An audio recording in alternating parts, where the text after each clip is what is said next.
The following is an interview with the President of Russia, Vladimir Putin, shot February 6, 2024 at about 7 p.m. in the building behind us, which is, of course, the Kremlin. The interview, as you will see if you watch it, is primarily about the war in progress, the war in Ukraine, how it started, what's happening, and most pressingly, how it might end. One note before you watch. At the beginning of the interview, we asked the most obvious question, which is, why did you do this? Did you feel a threat, an imminent physical threat? And that's your justification. And the answer we got shocked us. Putin went on for a very long time, probably half an hour, about the history of Russia going back to the 8th century. And honestly, we thought this was a filibustering technique and found it annoying and interrupted him several times. And he responded he was annoyed by the interruption. But we concluded in the end, for what it's worth, that it was not a filibustering technique. There was no time limit on the interview. We ended it after more than 2 hours. Instead, what you're about to see seemed to us sincere, whether you agree with it or not. Vladimir Putin believes that Russia has a historic claim to parts of Western Ukraine. So our opinion would be to view it in that light, as a sincere expression of what he thinks. And with that, here it is. Mr. President, thank you. On February 22nd, 2022, you addressed your country in a nationwide address when the conflict in Ukraine started. And you said that you were acting because you had come to the conclusion that the United States, through NATO, might initiate a, quote, surprise attack on our country. And to American ears, that sounds paranoid. Tell us why you believe the United States might strike Russia out of the blue. How did you conclude that? It's not that America, the United States, was going to launch a surprise strike on Russia. I didn't say that. Are we having a talk show or a serious conversation? Here's the quote. Thank you. It's a formidable serious talk. Because your basic education is in history, as far as I understand. Yes. So if you don't mind, I will take only 30 seconds or 1 minute to give you a short reference to history for giving you a little historical background. Please. Let's look where our relationship with Ukraine started from. Where did Ukraine come from? The Russian state started gathering itself as a centralized statehood, and it is considered to be the year of the establishment of the Russian state in 862, when the townspeople of Novgorod invited a Varangian prince, Rurik, from Scandinavia to reign. In 1862, Russia celebrated the 1000th anniversary of its statehood. And in Novgorod, there is a memorial dedicated to the 1000th anniversary of the country. In 882, Rurik's successor, Prince Oleg, who was actually playing the role of regent at Rurik's young son, because Rurik had died by that time, came to Kiev.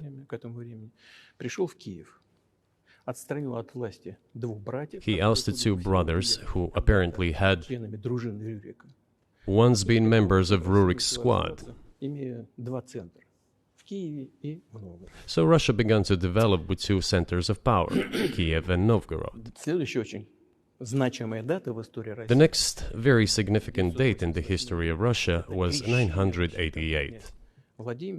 This was the baptism of Russia, when Prince Vladimir, the great-grandson of Rurik, baptized Russia and adopted Orthodoxy, or Eastern Christianity.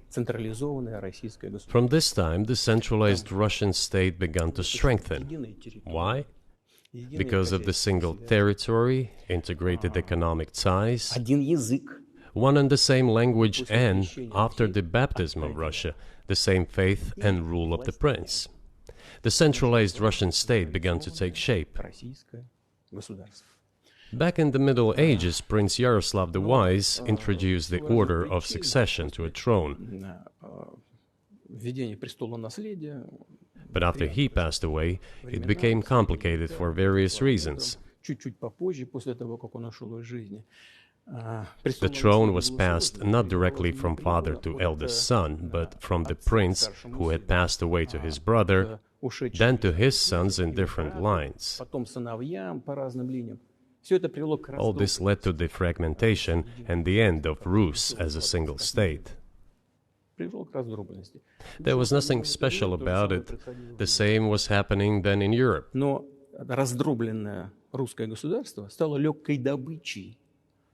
But the fragmented Russian state became an easy prey to the empire created earlier by Genghis Khan.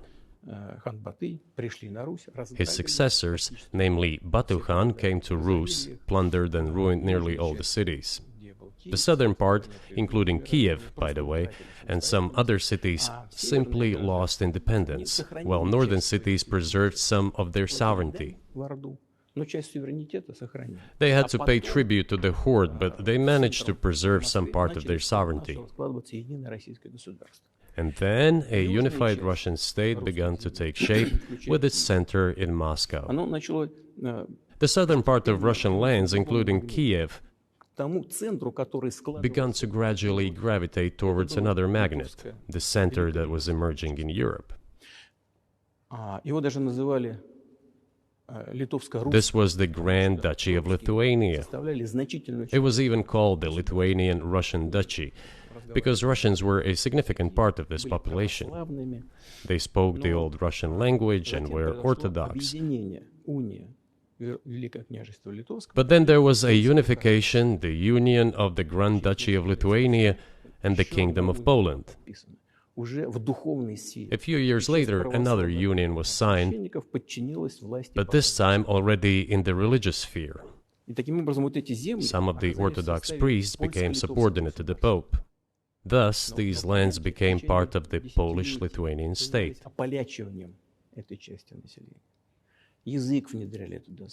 During decades, the Poles were engaged in Polonization of this part of the population.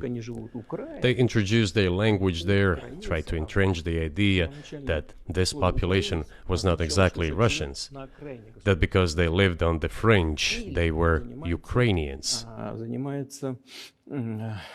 Originally, the word Ukrainian meant that a person was living on the outskirts of the state, along the fringes, or was engaged in a border patrol service. It didn't mean any particular ethnic group. So the Poles were trying to, in every possible way, to colonize this part of the Russian lands, and actually treated it rather harshly, not to say cruelly. All that led to the fact that this part of the Russian lands began to struggle for their rights. They wrote letters to Warsaw demanding that their rights be observed and people be commissioned here, including to Kiev. I beg your pardon, can you tell us what period? I'm losing track of where in history we are. The Polish oppression of Ukraine. It was in the 13th century.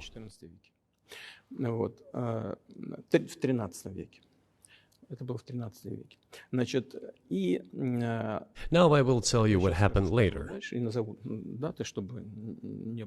and give the dates so that there is no confusion. And in 1654, even a bit earlier, the people who were in control of the authority over that part of the Russian lands addressed Warsaw, I repeat, demanding that they send them to rulers of Russian origin and Orthodox faith. When Warsaw did not answer them, and in fact rejected their demands, they turned to Moscow, so that Moscow took them away. So that you don't think that I'm inventing things, I'll give you these documents. Well, it doesn't sound like you're inventing it. I'm not sure why it's relevant to what happened 2 years ago. But still, these are documents from the archives, copies. Here are the letters from Bogdan Khmelnytsky, the man who then controlled the power in this part of the Russian lands that is now called Ukraine. He wrote to Warsaw demanding that their rights be upheld. And after being refused, he began to write letters to Moscow, asking to take them under the strong hand of the Moscow Tsar. There are copies of these documents. I will leave them for your good memory. There is a translation into Russian. You can translate it into English later. Russia would not agree to admit them straight away, assuming that the war with Poland would start. Nevertheless, in 1654, the Pan-Russian Assembly of top clergy and landowners, headed by the Tsar, which was the representative body of the power of the old Russian state, decided to include a part of the old Russian lands into Moscow Kingdom. As expected, the war with Poland began. It lasted 13 years, and then in 1654, a truce was concluded. And 32 years later, I think, a peace treaty with Poland, which they called Eternal Peace, was signed. And these lands, the whole left bank of Dnieper, including Kiev, went to Russia. And the whole right bank of Dnieper remained in Poland. Under the rule of Catherine the Great, Russia reclaimed all of its historical lands, including in the south and west. This all lasted until the revolution. Before World War I, Austrian General Staff relied on the ideas of Ukrainianization and started actively promoting the ideas of Ukraine and the Ukrainianization.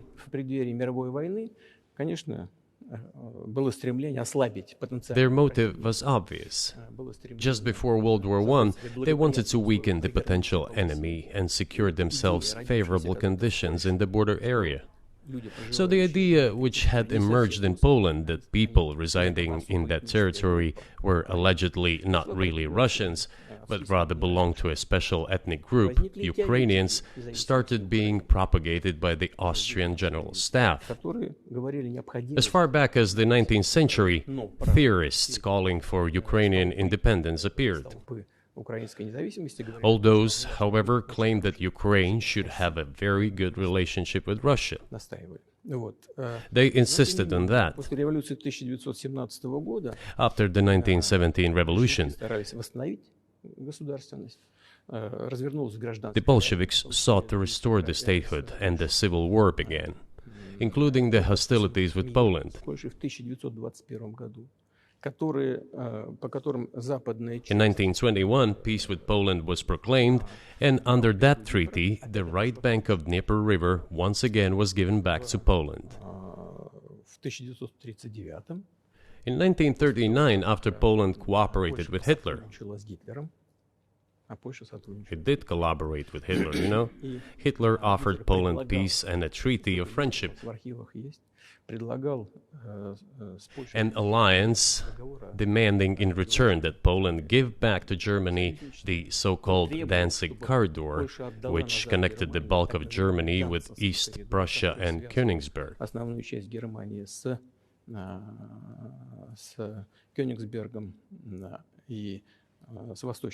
After World War I, this territory was transferred to Poland, and instead of Danzig, a city of Gdansk emerged. Hitler asked them to give it amicably, but they refused. Of course.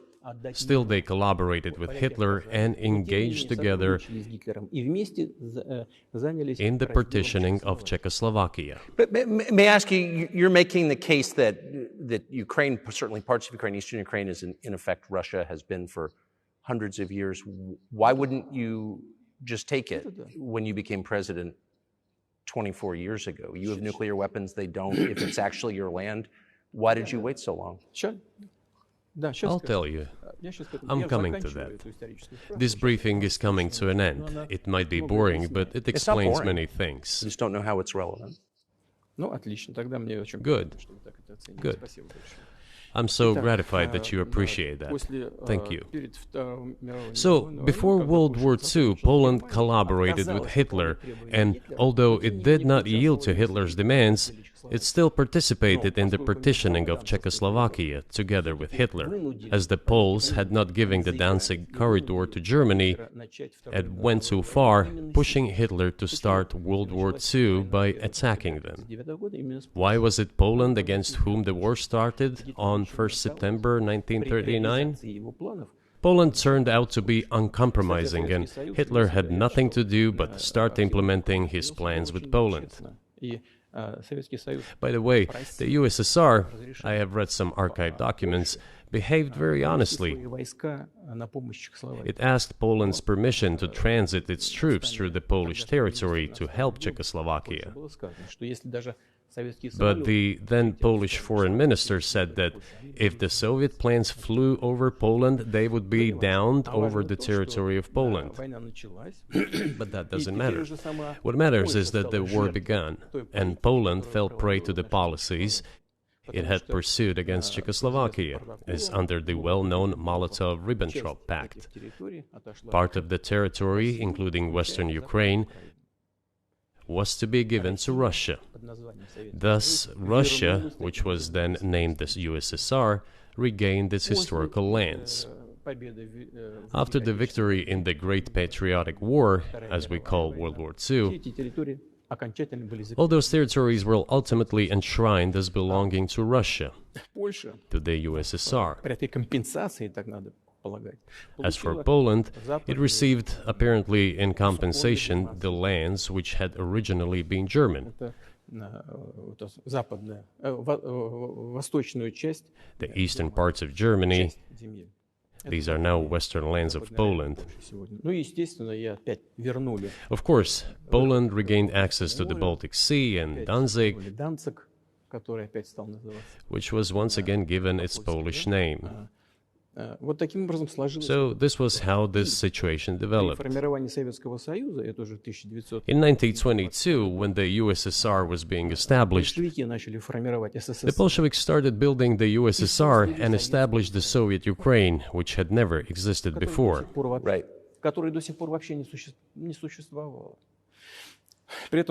Stalin insisted that those republics be included in the USSR as autonomous entities. For some inexplicable reason, Lenin, the founder of the Soviet state, insisted that they be entitled to withdraw from the USSR.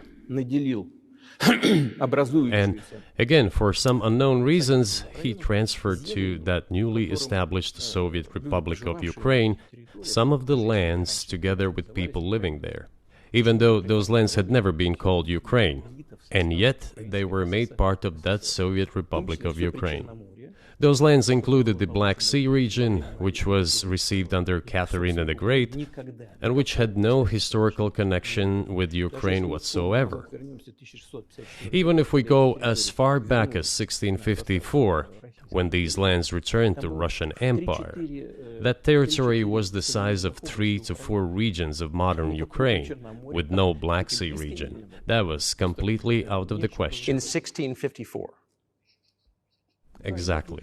You obviously have encyclopedic knowledge of this region, but why didn't you make this case for the first 22 years as president that Ukraine wasn't a real country?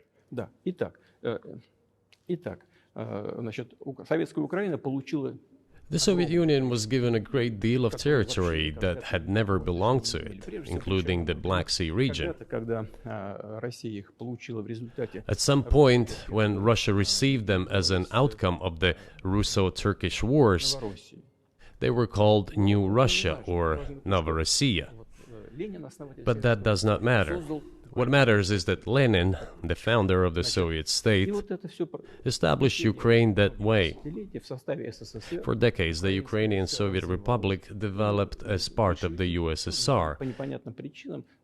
And for unknown reasons, again, the Bolsheviks were engaged in Ukrainianization. It was not merely because the Soviet leadership was composed to a great extent of those originating from Ukraine. Rather, it was explained by the general policy of indigenization pursued by the Soviet Union. Same things were done in other Soviet republics. This involved promoting national languages and national cultures, which is not a bad in principle. That is how the Soviet Ukraine was created. After the World War II, Ukraine received, in addition to the lands that had belonged to Poland before the war, part of the lands that had previously belonged to Hungary and Romania. So Romania and Hungary had some of their lands taken away and given to the Soviet Ukraine, and they still remain part of Ukraine. So in this sense, we have every reason to affirm that Ukraine is an artificial state that was shaped at Stalin's will. Do you believe Hungary has a right to take its land back from Ukraine, and that other nations have a right to go back to their 1654 borders?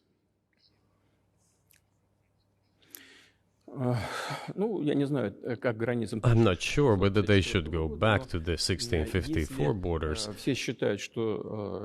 But given Stalin's time, so-called Stalin's regime, which, as many claim, saw numerous violations of human rights and violations of the rights of other states,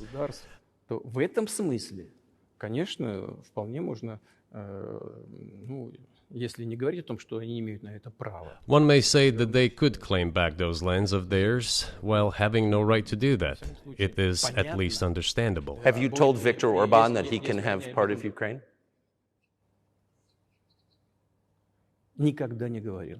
Never. I have never told him, not a single time. We have not even had any conversation on that, but I actually know for sure that Hungarians who live there wanted to get back to their historical land. Moreover, I would like to share a very interesting story with you. I digress, it's a personal one. Somewhere in the early 80s, I went on a road trip in a car from then Leningrad across the Soviet Union through Kiev. Made a stop in Kiev and then went to western Ukraine. I went to the town of Beregovoye, and all the names of towns and villages there were in Russian and in a language I did not understand, in Hungarian. In Russian and in Hungarian. Not in Ukrainian, in Russian and in Hungarian. I was driving through some kind of village and there were men sitting next to the houses and they were wearing black three-piece suits and black cylinder hats. I asked, are they some kind of entertainers? I was told, no, they were not entertainers, they're Hungarians. I said, what are they doing here? What do you mean? This is their land, they live here. This was during the Soviet time in the 1980s. They preserved the Hungarian language, Hungarian names, and all their national costumes. They are Hungarians and they feel themselves to be Hungarians. And of course, when now there is an infringement... Well, that is... And there's a lot of that, though. I think many nations are upset about Transylvania as well, as you obviously know. But many nations feel frustrated by the redrawn borders of the wars of the 20th century. And wars going back 1,000 years, the ones that you mentioned. But the fact is that you didn't make this case in public until 2 years ago, February. And in the case that you made, which I read today, you explain at great length that you felt a physical threat from the West in NATO, including potentially a nuclear threat. And that's what got you to move. Is that a fair characterization of what you said?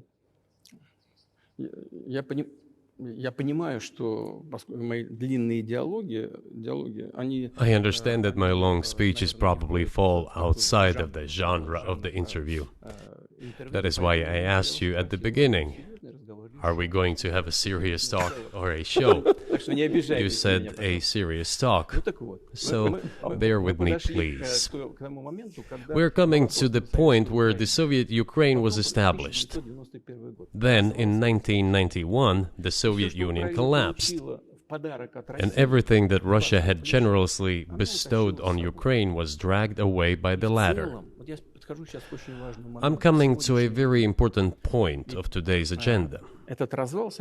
Thank you. After all, the collapse of the Soviet Union was effectively initiated by the Russian leadership. I do not understand what the Russian leadership was guided by at the time, but I suspect there were several reasons to think everything would be fine.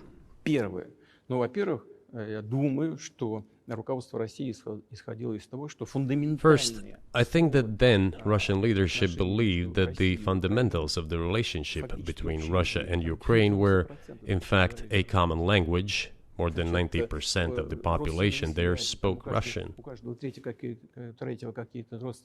Family ties. Every third person there had some kind of family or friendship ties. Common culture, common history, finally, common faith, coexistence with a single state for centuries, and deeply interconnected economies. All of these were so fundamental. All these elements together make our good relationships inevitable.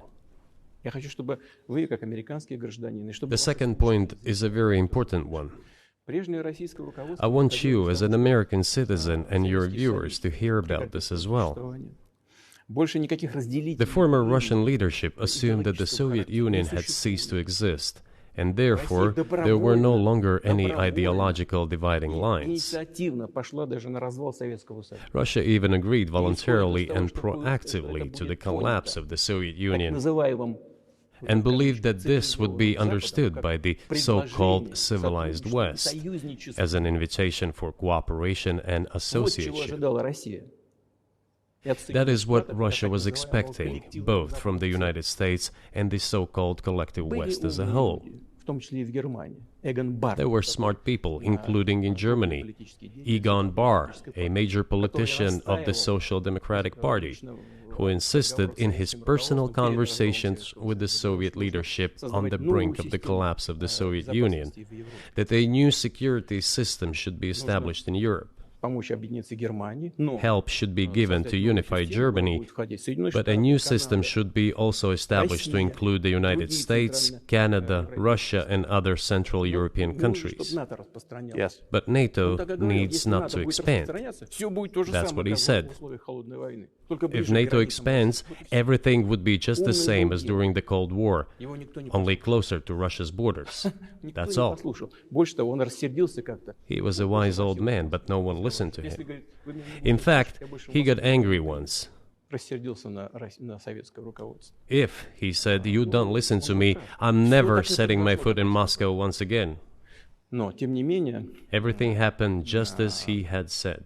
Well, of course, it did come true, and you've mentioned this many times. I think it's a fair point, and many in America thought that relations between Russia and the United States would be fine with the collapse of the Soviet Union and the end of the Cold War, that the opposite happened. But you've never explained why you think that happened, except to say that the West fears a strong Russia, but we have a strong China the West does not seem very afraid of. What about Russia, do you think, convinced policymakers they had to take it down? The West is afraid of strong China more than it fears a strong Russia, because Russia has 150 million people and China has 1.5 billion population, and its economy is growing by leaps and bounds, or 5% a year. It used to be even more. But that's enough for China. As Bismarck once put it, potentials are the most important. China's potential is enormous. It is the biggest economy in the world today in terms of purchasing power parity and the size of the economy. It has already overtaken the United States quite a long time ago, and it is growing at a rapid clip. Let's not talk about who is afraid of whom. Let's not reason in such terms. And let's get into the fact that after 1991, when Russia expected that it would be welcomed into the brotherly family of civilized nations, nothing like this happened. You tricked us. I don't mean you personally when I say you. Of course, I'm talking about the United States. The promise was that NATO would not expand eastward, but it happened 5 times. There were 5 waves of expansion. We tolerated all that. We were trying to persuade them. We were saying, please don't. We are as bourgeois now as you are. We are market economy and there is no communist party power. Let's negotiate. Moreover, I have also said this publicly before. There was a moment when a certain rift started growing between us. Before that, Yeltsin came to the United States. Remember, he spoke in Congress and said the good words. God bless America. Everything he said were signals. Let us in. Remember the developments in Yugoslavia before the Yeltsin was lavished with praise? As soon as the developments in Yugoslavia started, he raised his voice in support of Serbs, and we couldn't but raise our voices for Serbs in their defense. I understand that there were complex processes underway there, I do, but Russia could not help raising its voice in support of Serbs, because Serbs are also a special and close to us nation, with Orthodox culture and so on. It's a nation that has suffered so much for generations. Well, regardless, what is important is that Yeltsin expressed his support. What did the United States do? In violation of international law and the UN Charter, it started bombing Belgrade. It was the United States that let the genie out of the bottle. Moreover, when Russia protested and expressed its resentment, what was said? The UN Charter and international law have become obsolete. Now everyone invokes international law, but at that time they started saying that everything was outdated. Everything had to be changed. Indeed, some things need to be changed, as the balance of power has changed. It's true, but not in this manner. Yeltsin was immediately dragged through the mud, accused of alcoholism, of understanding nothing, of knowing nothing. He understood everything, I assure you. Well, I became president in 2000. I thought, okay, the Yugoslav issue is over, but we should try to restore relations. Let's reopen the door that Russia had tried to go through. And moreover, I said it publicly, I can reiterate. At a meeting here in the Kremlin with the outgoing President Bill Clinton, right here in the next room, I said to him, I asked him, Bill, do you think if Russia asked to join NATO, do you think it would happen? Suddenly he said, you know, it's interesting. I think so. But in the evening, when we met for dinner, he said, you know, I've talked to my team. No, it's not possible now. You can ask him. I think he will watch our interview. He'll confirm it. I wouldn't have said anything like that if it hadn't happened. Okay. Were you sincere? It's impossible now. Would you have joined NATO?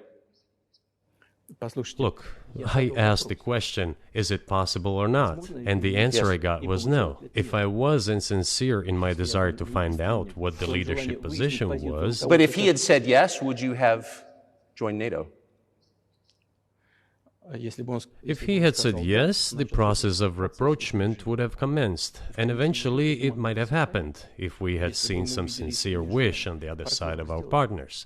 But it didn't happen. Well, no means no. Okay, fine. Why do you think that is? Just to get to motive, I know you're clearly bitter about it, I understand, but why do you think the West rebuffed you then? Why the hostility? Why did the end of the Cold War not fix the relationship? What motivates this from your point of view? You said I was bitter about the answer. No, it's not bitterness. It's just a statement of fact. We're not bride and groom, bitterness, resentment. It's not about those kind of matters in such circumstances.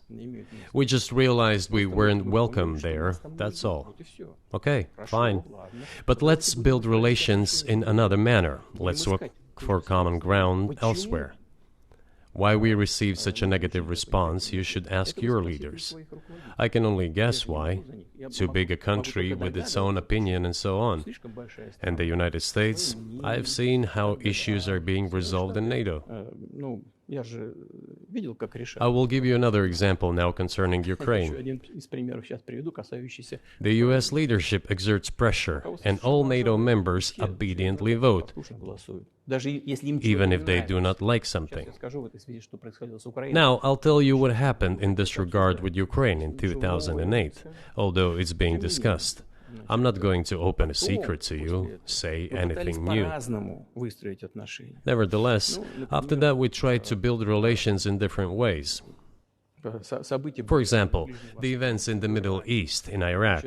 We were building relations with the United States in a very soft, prudent, cautious manner. I repeatedly raised the issue that the United States should not support separatism or terrorism in the North Caucasus. But they continue to do it anyway. and political support, information support, financial support, even military support came from the United States and its satellites for terrorist groups in the Caucasus.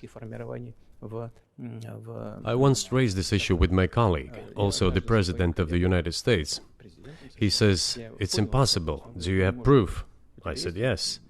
I was prepared for this conversation, and I gave him that proof. He looked at it, and you know what he said? "I apologize, but that's what happened." I'll quote. He says, "Well, I'm gonna kick their ass." We waited and waited for some response. There was no reply. I said to the FSB director, "Write to the CIA, what is the result of the conversation with President?" He wrote once, twice, and then we got a reply. We have the answer in the archive. The CIA replied, "We have been working with the opposition in Russia. We believe that this is the right thing to do, and we will keep on doing it." Just ridiculous. Well, okay. We realized that it was out of the question. Forces in opposition to you. So you're saying the CIA is trying to overthrow your government? Of course, they meant in that particular case the separatists, the terrorists who fought with us in the Caucasus. That's who they called the opposition. This is the second point. The third moment is a very important one, is the moment when the US missile defense system was created. The beginning. We persuaded for a long time not to do it in the United States. Moreover, after was invited by Bush Jr.'s father, Bush Sr., to visit his place on the ocean, I had a very serious conversation with President Bush and his team. I proposed that the United States, Russia, and Europe jointly create a missile defense system that, we believe, if created unilaterally, threatens our security, despite the fact that the United States officially said that it was being created against missile threats from Iran. That was the justification for the deployment of the missile defense system. I suggested working together, Russia, the United States, and Europe. They said it was very interesting. They asked me, "Are you serious?" I said, "Absolutely." Let me ask, what year was this? I don't remember. It is easy to find out on the internet when I was in the USA at the invitation of Bush Sr. It is even easier to learn from someone I'm going to tell you about. I was told it was very interesting. I said, just imagine if we could tackle such a global strategic security challenge together. The world will change. We'll probably have disputes, probably economic and even political ones, but we could drastically change the situation in the world. He says yes, and asks, "Are you serious?" I said, "Of course. We need to think about it," I'm told. I said, "Go ahead, please." Then Secretary of Defense Gates, former director of CIA, and Secretary of State Rice came in here, in this cabinet, right here at this table. They sat on this table. Me, the foreign minister, the Russian defense minister on that side. They said to me, "Yes, we have thought about it. We agree." I said, "Thank God, great, but with some exceptions." So twice you've described U.S. presidents making decisions and then being undercut by their agency heads. So it sounds like you're describing a system that's not run by the people who are elected, in your telling. That's right, that's right. In the end, they just told us to get lost. I'm not going to tell you the details because I think it's incorrect. After all, it was confidential conversation. But our proposal was declined. That's a fact. It was right then when I said, "Look, but then we will be forced to take countermeasures. We will create such strike systems that will certainly overcome missile defense systems." The answer was, "We are not doing this against you, and you do what you want," assuming that it is not against us, not against the United States. I said, "Okay." Very well. That's the way it went. And we created hypersonic systems with intercontinental range, and we continue to develop them. We are now ahead of everyone, the United States and the other countries, in terms of the development of hypersonic strike systems, and we are improving them every day. But it wasn't us. We proposed to go the other way, and we were pushed back. Now, about NATO's expansion to the east. Well, we were promised no NATO to the east, not an inch to the east, as we were told. And then what? They said, well, it's not enshrined on paper, so we'll expand. So there were 5 waves of expansion, the Baltic states, the whole of Eastern Europe, and so on. And now I come to the main thing. They have come to the Ukraine, ultimately. In 2008, at the summit in Bucharest, they declared that the doors for Ukraine and Georgia to join NATO were open. Now about how decisions are made there. Germany, France seem to be against it, as well as some other European countries. But then, as it turned out later, President Bush, and he's such a tough guy, a tough politician, as I was told later, he exerted pressure on us and we had to agree. It's ridiculous, it's like kindergarten. Where are the guarantees? What kindergarten is this? What kind of people are these? Who are they? You see, they were pressed, they agreed. And then they say, Ukraine won't be in the NATO, you know? I say, I don't know. I know you agreed in 2008. Why won't you agree in the future? Well, they pressed us then. I say, why won't they press you tomorrow? And you'll agree again. Well, it's nonsensical. Who's there to talk to? I just don't understand. We're ready to talk. But with whom? Where are the guarantees? None. So they started to develop the territory of Ukraine. Whatever is there, I have told you the background, how this territory developed, what kind of relations there were with Russia. Every second or third person there has always had some ties with Russia. And during the elections in already independent, sovereign Ukraine, which gained its independence as a result of the Declaration of Independence, and by the way, it says that Ukraine is a neutral state, and in 2008, suddenly the doors or gates to NATO were open to it. Oh, come on. This is not how we agreed. Now, all the presidents that have come to power in Ukraine, they relied on electorate with a good attitude to Russia in one way or the other. This is the southeast of Ukraine. This is a large number of people. And it was very difficult to dissuade this electorate, which had a positive attitude towards Russia. Viktor Yanukovych came to power, and how? The first time he won after President Kuchma, they organized a third round, which is not provided for in the constitution of Ukraine. This is a coup d'etat. Just imagine, someone in the United States wouldn't like the outcome. In 2014? Before that. No, this was before that. After President Kuchma, Viktor Yanukovych won the elections. However, his opponents did not recognize that victory. The US supported the opposition, and the third round was scheduled. What is this? This is a coup. The US supported it, and the winner of the third round came to power. Imagine if in the US something was not to someone's liking, and the third round of election, which the US Constitution does not provide for, was organized. Nonetheless, it was done in Ukraine. Okay, Viktor Yushchenko, who was considered a pro-Western politician, came to power. Fine, we have built relations with him as well. He came to Moscow with visits. We visited Kiev.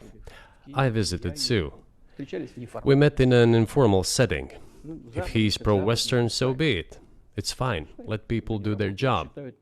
The situation should have developed inside the independent Ukraine itself. As a result of Kuchma's leadership, things got worse and Viktor Yanukovych came to power after all.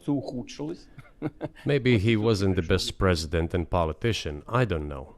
I don't want to give assessments. However, the issue of the association with the EU came up. We have always been lenient to this. Suit yourself.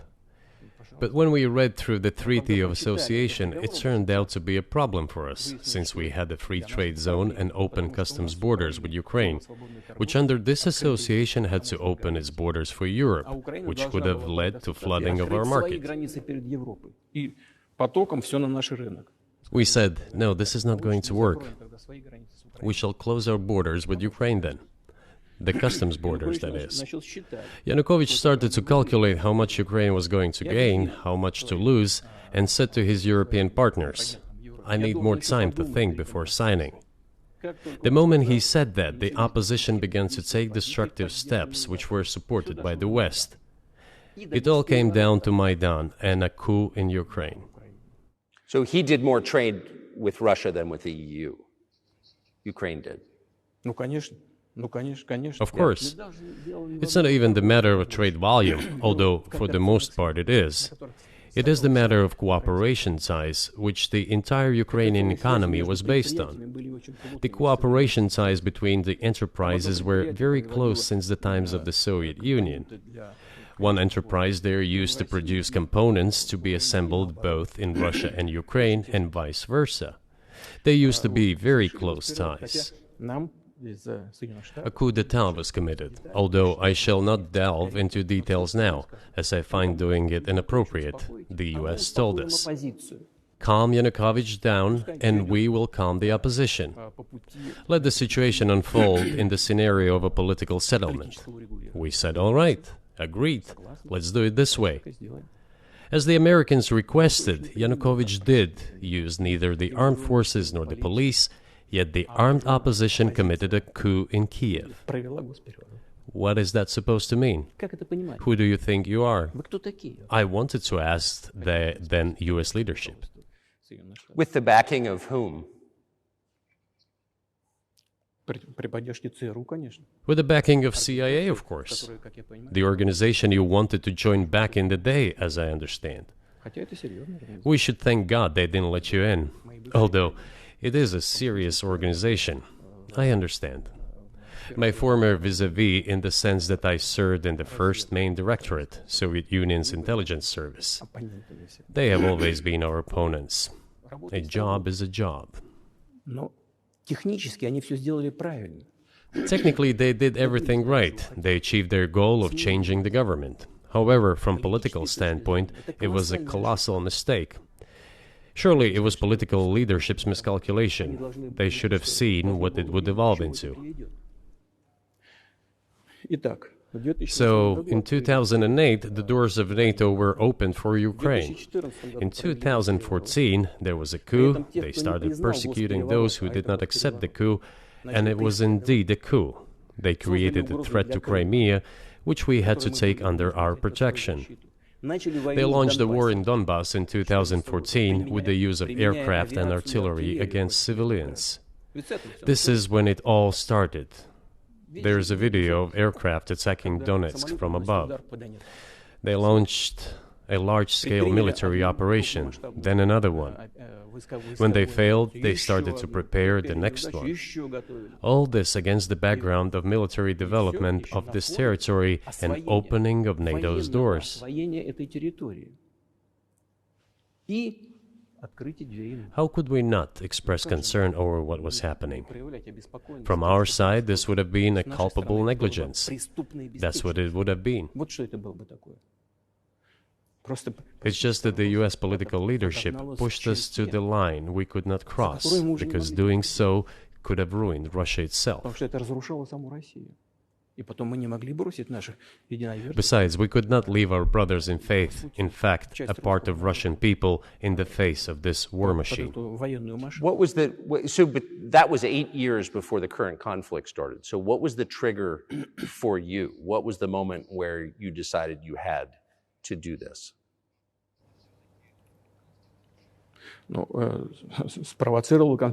Initially, it was the coup in Ukraine that provoked the conflict.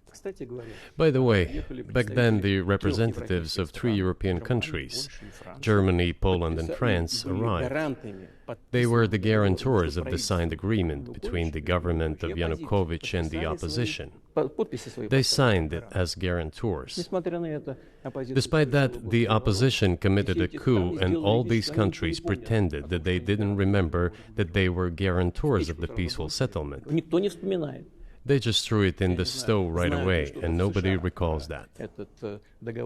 I don't know if the US know anything about the agreement between the opposition and the authorities, and its three guarantors who, instead of bringing this whole situation back in the political field, supported the coup. Although it was meaningless, believe me. Because President Yanukovych agreed to all conditions, he was ready to hold an early election which he had no chance of winning, frankly speaking. Everyone knew that. Then why the coup? Why the victims? Why threatening Crimea? Why launching an operation in Donbass? This I do not understand. That is exactly what the miscalculation is. CIA did its job to complete the coup. I think one of the deputy secretaries of state said that it cost a large sum of money, almost 5 billion. But the political mistake was colossal. Why would they have to do that? All this could have been done legally, without victims, without military action, without losing Crimea. We would have never considered to even lift a finger if it hadn't been for the bloody developments on Maidan. Because we agreed with the fact that after the collapse of the Soviet Union, our borders should be along the borders of former Union's republics. We agreed to that. But we never agreed to NATO's expansion, and moreover, we never agreed that Ukraine would be in NATO. We did not agree to NATO bases there without any discussion with us. For decades, we kept asking, don't do this, don't do that. And what triggered the latest events? Firstly, the current Ukrainian leadership declared that it would not implement the Minsk agreements, which had been signed, as you know, after the events of 2014 in Minsk, where the plan of peaceful settlement in Donbass was set forth. But no, the current Ukrainian leadership, foreign minister, all other officials, and then president himself said that they don't like anything about the Minsk agreements. In other words, they were not going to implement it. A year or a year and a half ago, former leaders of Germany and France said openly to the whole world that they indeed signed the Minsk agreements, but they never intended to implement them. They simply led us by the nose. Was there anyone for you to talk to? Did you call a U.S. President's Secretary of State and say, if you keep militarizing Ukraine with NATO forces, this is going to be we're going to act?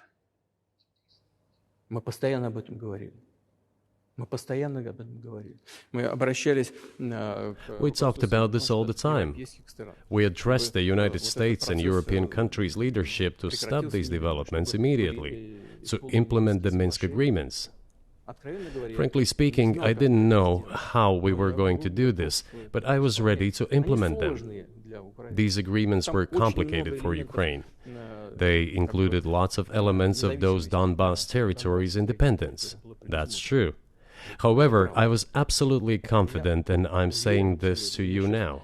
I honestly believe that if we managed to convince the residents of Donbass, and we had to work hard to convince them to return to the Ukrainian statehood, then gradually the wounds would start to heal. When this part of territory reintegrated itself into common social environment, when the pensions and social benefits were paid again, all the pieces would gradually fall into place. No, nobody wanted that. Everybody wanted to resolve the issue by military force only. But we could not let that happen. And the situation got to the point when the Ukrainian side announced, no, we will not do anything. They also started preparing for military action. It was they who started the war in 2014. Our goal is to stop this war. And we did not start this war in 2022. This is an attempt to stop it. Do you think you've stopped it now? I mean, have you achieved your aims?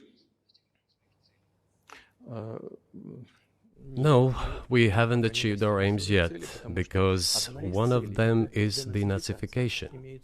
This means the prohibition of all kinds of neo-Nazi movements. This is one of the problems that we discussed during the negotiation process, which ended in Istanbul early this year.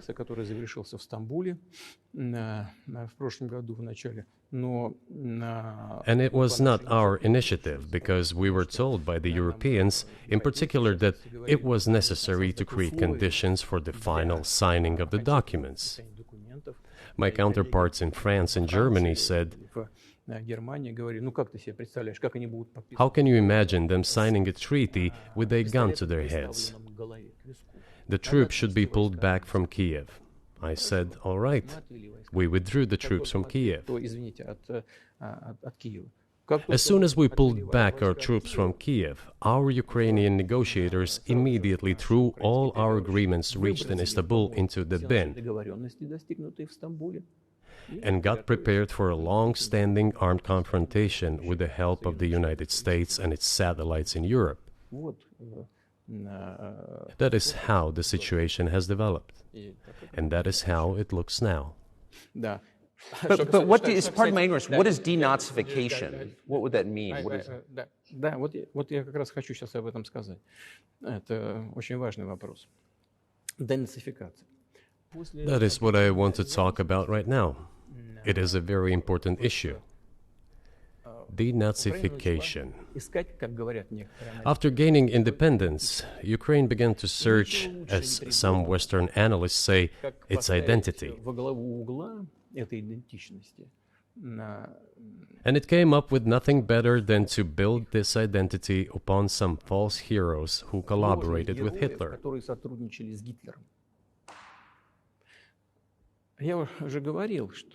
I have already said that in the early 19th century, when the theorists of independence and sovereignty of Ukraine appeared, they assumed that an independent Ukraine should have very good relations with Russia.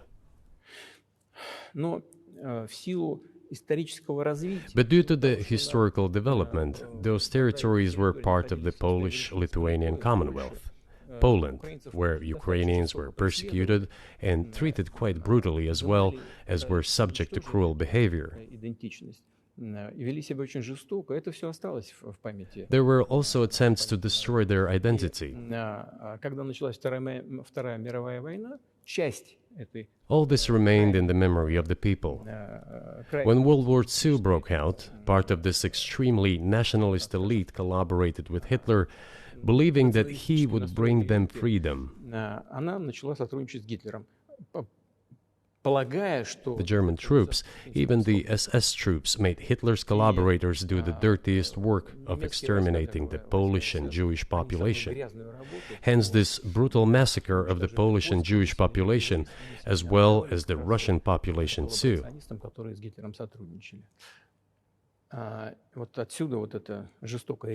This was led by the persons who are well known, Bandera, Gershkovich. It was those people who were made national heroes. That is the problem. And we are constantly told that nationalism and neo-Nazism exist in other countries as well. Yes, they are seedlings, but we uproot them, and other countries fight against them. But Ukraine is not the case. These people have been made into national heroes in Ukraine. Monuments to those people have been erected. They are displayed on flags. Their names are shouted by crowds that walk with torches, as it was in Nazi Germany.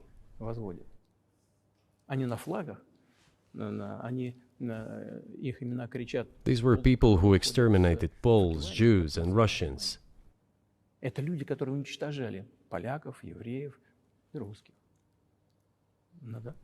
is necessary to stop this practice and prevent the dissemination of this concept. I say that Ukrainians are part of the one Russian people. They say, no, we are a separate people. Okay, fine. If they consider themselves a separate people, they have the right to do so, but not on the basis of Nazism, the Nazi ideology. Would you be satisfied with the territory that you have now? Нет, закончим. Вы же задали вопрос по неонацизму. денацификации. I will finish answering the question. You just asked a question about neo-Nazism and denazification. Замалчивается на Западе. Look, the president of Ukraine visited Canada.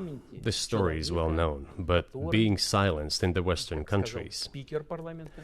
The Canadian Parliament introduced a man who, as the Speaker of the Parliament said, fought against the Russians during the World War II. Well, who fought against the Russians during the World War II? Hitler and his accomplices. It turned out that this man served in the SS troops. He personally killed Russians, Poles, and Jews. The SS troops consisted of Ukrainian nationalists who did this dirty work. The president of Ukraine stood up with the entire Parliament of Canada and applauded this man. How can this be imagined? The president of Ukraine himself, by the way, is a Jew by nationality. Really, my question is, what do you do about it? I mean, Hitler's been dead for 80 years. Nazi Germany no longer exists. And so, true. And so, I think what you're saying is you want to extinguish or at least control Ukrainian nationalism, but how? How do you do that? Вот послушайте меня. Ваш вопрос очень тонкий. Listen to me. Your question is very subtle, and I can tell you what I think. Do not take offense. Of course. Он, казалось бы, тонкий, он очень противный, этот вопрос. This question appears to be subtle. It is quite pesky. Значит, You say Hitler has been dead for so many years, 80 years. But his example lives on. People who exterminated Jews, Russians, and Poles are alive. And the president, the current president of today's Ukraine, applauds him in the Canadian Parliament, gives a standing ovation. Can we say that we have completely uprooted this ideology if what we see is happening today? That is what denazification is in our understanding. We have to get rid of those people who maintain this concept and support this practice and try to preserve it. That is what denazification is. That is what we mean. Right. My question was a little more specific. It was, of course, not a defense of Nazis, neo or otherwise. It was a practical question. You don't control the entire country. You don't control Kiev. You don't seem like you want to. So how do you eliminate a culture or an ideology or feelings or a view of history in a country that you don't control? What do you do about that? А вы знаете, как вам не покажется странным, в ходе переговоров в Стамбуле... You know, as strange as it may seem to you, during the negotiations in Istanbul, we did agree that we have it all in writing. Neo-Nazism would not be cultivated in Ukraine, including that it would be prohibited at the legislative level. Mr. Carlson, we agreed on that. This, it turns out, can be done during the negotiation process. And there's nothing humiliating for Ukraine as a modern civilized state. Is any state allowed to promote Nazism? It is not, is it? That is it. Will there be talks, and why haven't there been talks about resolving the conflict in Ukraine, peace talks? Они были, они дошли до очень высокой стадии согласования позиций, сложно. They have been. They reached a very high stage of coordination of positions in a complex process, but still they were almost finalized. But after we withdrew our troops from Kiev, as I have already said, the other side threw away all these agreements and obeyed the instructions of Western countries, European countries, and the United States to fight Russia to the bitter end. Moreover, the president of Ukraine has legislated a ban on negotiating with Russia. He signed a decree forbidding everyone to negotiate with Russia. But how are we going to negotiate if he forbade himself and everyone to do this? We know that he is putting forward some ideas about this settlement, but in order to agree on something, we need to have a dialogue. Is that not right? Well, but you wouldn't be speaking to the Ukrainian president, you'd be speaking to the American president. When was the last time you spoke to Joe Biden? I cannot remember when I talked to him. I do not remember. We can look it up. You don't remember? No. Why? Do I have to remember everything?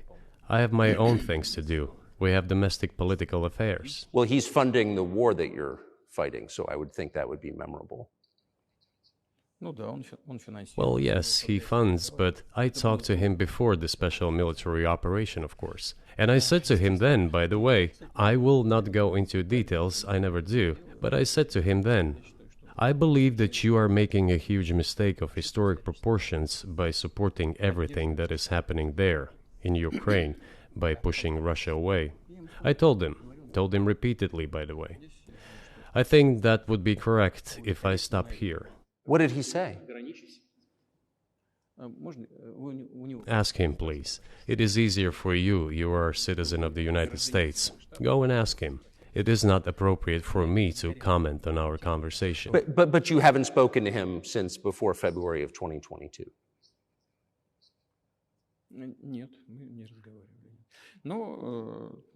No, we haven't spoken.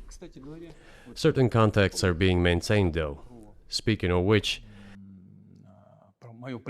do you remember what I told you about my proposal to work together on a missile defense system? Yes. You can ask all of them. All of them are safe and sound, thank God. The former president, Condoleezza, is safe and sound, and I think Mr. Gates and the current director of the intelligence agency, Mr. Burns, the then ambassador to Russia, in my opinion, are very successful ambassador. They were all witnesses to these conversations. Ask them. Same here. If you are interested in what Mr. President Biden responded to me, ask him. At any rate, I talked to him about it. I'm definitely interested, but from the outside, it seems like this could devolve or evolve into something that brings the entire world into conflict and could initiate a nuclear launch. And so why don't you just call Biden and say, let's work this out?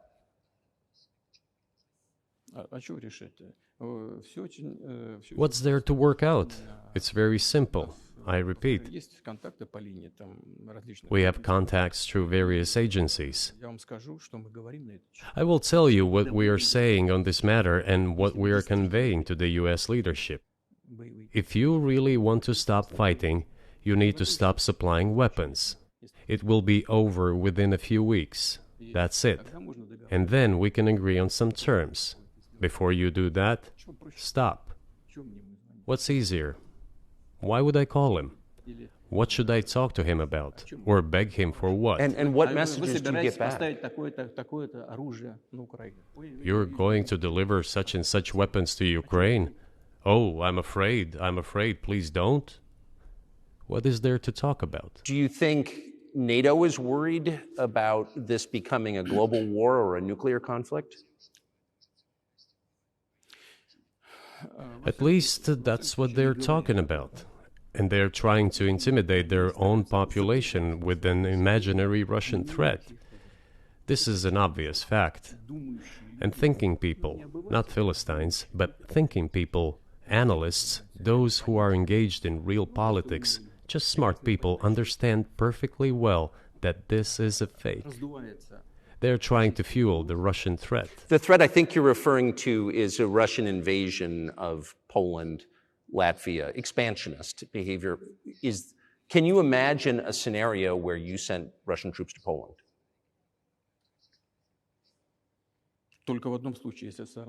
Only in one case, if Poland attacks Russia. Why? Because we have no interest in Poland, Latvia, or anywhere else. Why would we do that? We simply don't have any interest. It's just threat-mongering.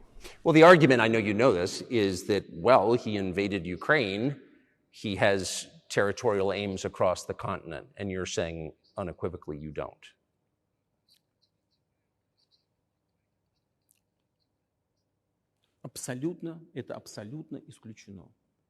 It is absolutely out of the question. You just don't have to be any kind of analyst. It goes against common sense to get involved in some kind of a global war. And a global war will bring all humanity to the brink of destruction. It's obvious. There are certainly means of deterrence. They have been scaring everyone with us all along. Tomorrow Russia will use tactical nuclear weapons. Tomorrow Russia will use that. No, the day after tomorrow. So what? In order to extort additional money from US taxpayers and European taxpayers in the confrontation with Russia in the Ukrainian theater of war. The goal is to weaken Russia as much as possible. One of our senior United States senators from the state of New York, Chuck Schumer, said yesterday, I believe, that we have to continue to fund the Ukrainian effort or U.S. soldiers, citizens could wind up fighting there. How do you assess that?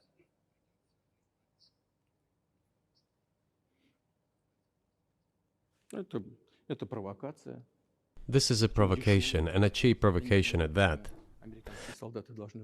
I do not understand why American soldiers should fight in Ukraine. There are mercenaries from the United States there. The bigger number of mercenaries comes from Poland, with mercenaries from the United States in second place and mercenaries from Georgia in third place. Well, if somebody has the desire to send regular troops, that would certainly bring humanity to the brink of very serious global conflict. This is obvious. Do the United States need this? What for? Thousands of miles away from your national territory. Don't you have anything better to do? You have issues on the border, issues with migration, issues with the national debt, more than $33 trillion. You have nothing better to do, so you should fight in Ukraine? Wouldn't it be better to negotiate with Russia?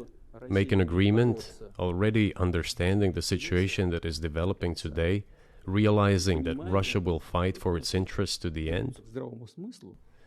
And realizing this, actually return to common sense, start respecting our country and its interests, and look for certain solutions.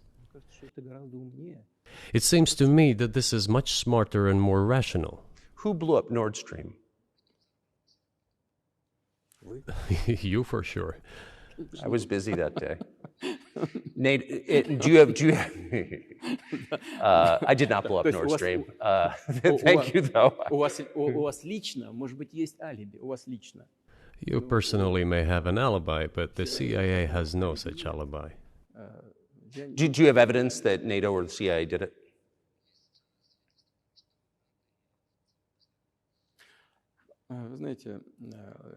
You know, I won't get into details, but people always say in such cases, look for someone who is interested. But in this case, we should not only look for someone who is interested, but also for someone who has capabilities. Because there may be many people interested, but not all of them are capable of sinking to the bottom of the Baltic Sea and carrying out this explosion. These two components should be connected. Who is interested and who is capable of doing it? But I'm confused. I mean, that's the biggest act of industrial terrorism ever, and it's the largest emission of CO2 in history. Okay, so if you had evidence, and presumably given your security services, your intel services, you would, that NATO, the US, CIA, the West, did this, why wouldn't you present it and win a propaganda victory?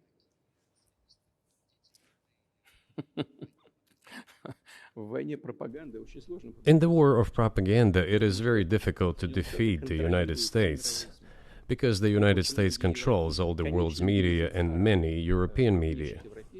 The ultimate beneficiary of the biggest European media are American financial institutions. Don't you know that? So it is possible to get involved in this work, but it is cost prohibitive, so to speak. We can simply shine the spotlight on our sources of information, and we will not achieve results. It is clear to the whole world what happened, and even American analysts talk about it directly. It's true. Yes, but here's a question you may be able to answer. You worked in Germany, famously. The Germans clearly know that their NATO partner did this, and it damaged their economy greatly. It may never recover. Why are they being silent about it? That's very confusing to me. Why wouldn't the Germans say something about it? Ну, меня это тоже удивляет. This also confuses me. But today's German leadership is guided by the interests of the collective West rather than its national interests. Otherwise, it is difficult to explain the logic of their action or inaction. After all, it is not only about Nord Stream 1, which was blown up, and the Nord Stream 2 was damaged. But one pipe is safe and sound, and gas can be supplied to Europe through it. But Germany does not open it. We are ready, please. There's another route through Poland, called Yamal Europe, which also allows for large flow.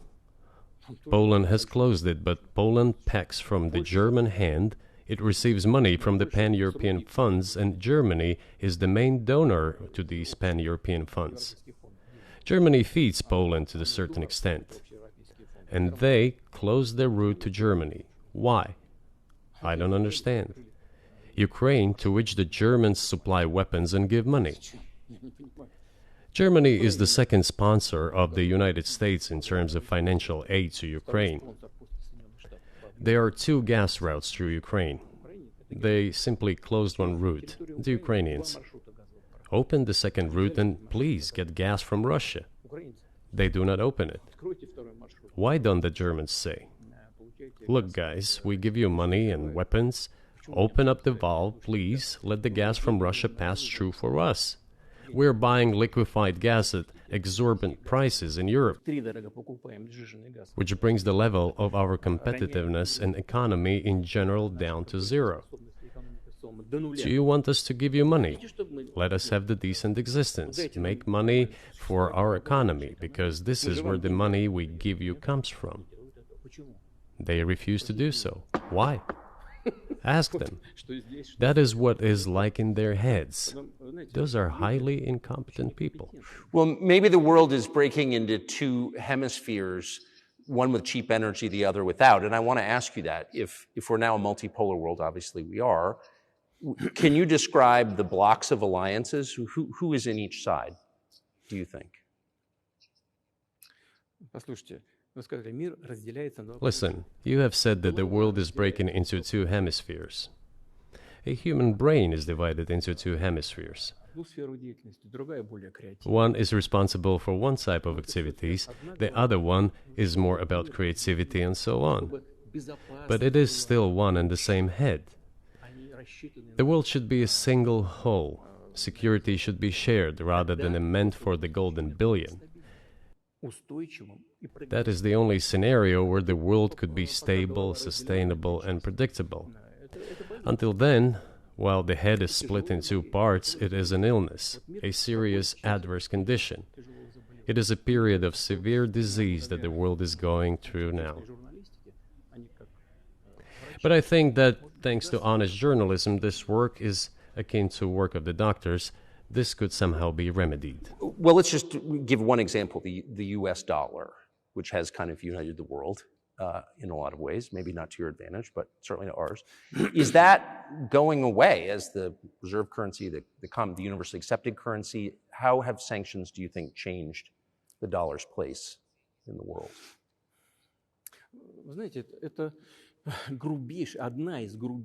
You know, to use the dollar as a tool of foreign policy struggle is one of the biggest strategic mistakes made by the US political leadership.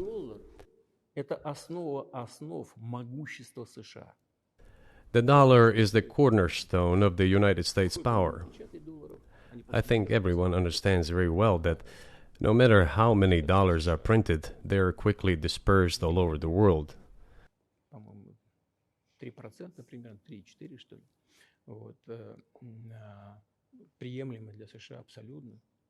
Inflation in the United States is minimal. It's about 3 or 3.4%, which is, I think, totally acceptable for the US. But they won't stop printing. What does the debt of $33 trillion tell us about? It is about the emission.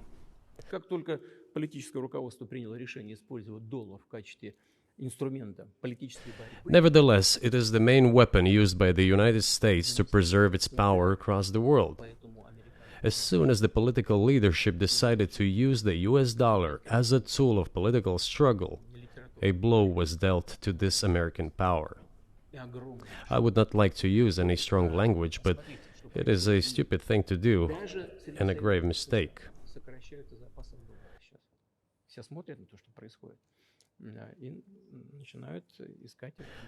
Look at what is going on in the world. Even the United States allies are now downsizing their dollar reserves. Seeing this, everyone starts looking for ways to protect themselves. But the fact that the United States applies restrictive measures to certain countries, such as placing restrictions on transactions, freezing assets, etc., causes grave concern and sends a signal to the whole world. What did we have here? Until 2022, about 80% of Russian foreign trade transactions were made in US dollars and euros.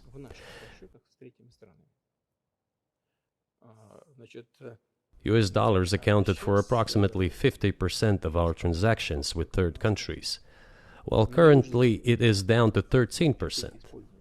It wasn't us who banned the use of the US dollar.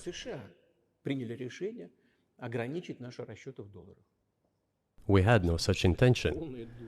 It was decision of the United States to restrict our transactions in US dollars. I think it is complete foolishness from the point of view of the interests of the United States itself and its taxpayers, as it damages the US economy, undermines the power of the United States across the world. By the way, our transactions in yuan accounted for about 3%. Today, 34% of our transactions are made in rubles, and about as much, a little over 34% in yuan. Why did the United States do this? My only guess is self-conceit. They probably thought it would lead to full collapse, but nothing collapsed. Moreover, other countries, including oil producers, are thinking of and already accepting payments for oil in yuan. Do you even realize what is going on or not? Does anyone in the United States realize this? What are you doing? You are cutting yourself off. All experts say this. Ask any intelligent and thinking person in the United States what the dollar means for the US. But You're killing it with your own hands.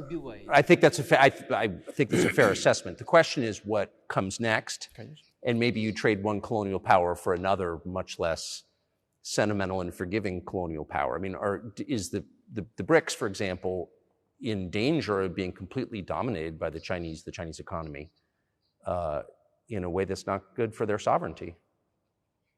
Do you worry about that? Well, we have heard those boogeyman stories before. It is a boogeyman story. We're neighbors with China. You cannot choose neighbors just as you cannot choose close relatives. We share a border of 1,000 kilometers with them. This is number one. Second, we have a centuries-long history of coexistence. We're used to it. Third, China's foreign policy philosophy is not aggressive. Its idea is to always look for compromise, and we can see that. The next point is as follows. We are always told the same boogeyman story, and here it goes again. Through an euphemistic form, but it is still the same boogeyman story. The cooperation with China keeps increasing. The pace at which China's cooperation with Europe is growing is higher and greater than that of the growth of Chinese-Russian cooperation. Ask Europeans, aren't they afraid? They might be, I don't know.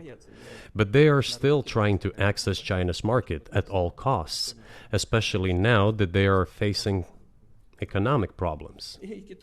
Chinese businesses are also exploring the European market.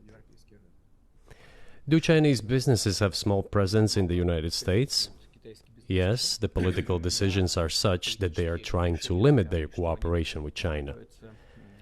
It is to your own detriment, Mr. Tucker, that you are limiting cooperation with China. You are hurting yourself. It is a delicate matter, and there are no silver bullet solutions, just as it is with the dollar. So, before introducing any illegitimate sanctions, illegitimate in terms of the Charter of the United Nations, one should think very carefully. For decision makers, this appears to be a problem. So you said a moment ago that the world would be a lot better if it weren't broken into competing alliances, if there was cooperation globally.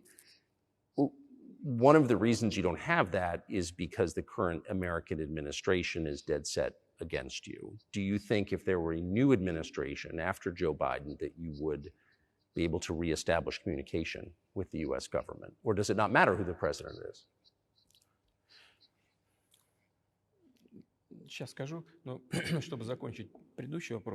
I will tell you, but let me finish the previous thought. We, together with my colleague and friend, President Xi Jinping, set a goal to reach $200 billion of mutual trade with China this year. We have exceeded this level.